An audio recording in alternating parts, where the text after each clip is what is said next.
Have you ever wondered if we're living in the best of times or the worst of times? It's a question that keeps many of us up at night, especially when we scroll through our news feeds.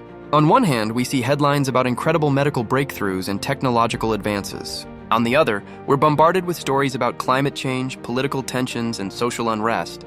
Let me take you on a fascinating journey through time. If you were born just 200 years ago, your chances of dying in a violent conflict would have been significantly higher.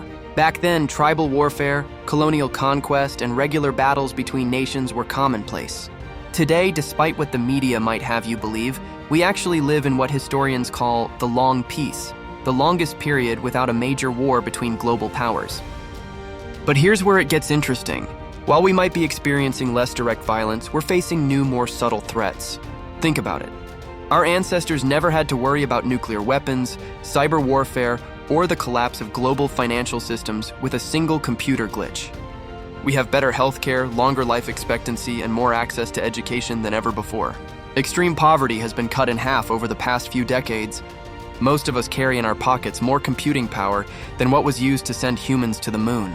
These are incredible achievements that suggest we're living in humanity's golden age. However, and this is the twist, we're also dealing with unprecedented challenges. Climate change threatens to reshape our world in ways we can barely comprehend.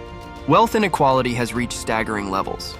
Social media, while connecting us, has created new forms of division and manipulation. So, are we living in the most peaceful time or on the brink of collapse? The truth is, we're experiencing both simultaneously. We're like a person standing at the peak of a mountain. We've climbed higher than ever before, but one wrong step could lead to a catastrophic fall.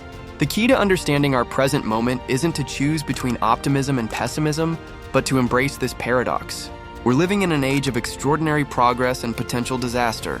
This unique position gives us both tremendous responsibility and unprecedented opportunity. What makes our era truly special isn't just where we stand, but what we could become. We have the tools, knowledge, and capability to solve global challenges in ways our ancestors couldn't imagine.